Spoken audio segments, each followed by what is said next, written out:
আপনারা স্ক্রিনে যে মানুষগুলোকে দেখতেছেন, এরা হচ্ছে সেই হতভাগা প্রবাসী যারা ডিউটির পর বাসায় রেস্ট না করে 2 টাকা বেশি ইনকাম করার জন্য বাসা থেকে বেরিয়ে আসছে।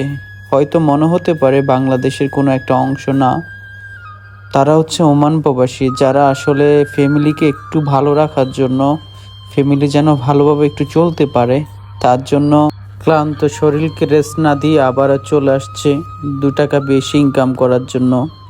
ভাই, ভিডিওটি একটা শেয়ার করে দিবেন, কারণ এই রেমিডের যোদ্ধা ভাইদের জন্য অ্যাটলিস্ট আমরা দোয়া তো করতে পারি।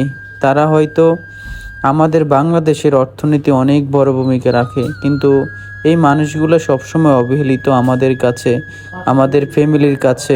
তারা যদি নিজের চিন্তা করতো তাহলে কখনোই ডিউটি করার পর এসে এখন এখানে আবার কাজ করতো না, কারণ তারা বাসায় রেস্ট করতো। কিন্তু তারা আজকে ফ্যামিলিকে ভালোভাবে চালানোর জন্য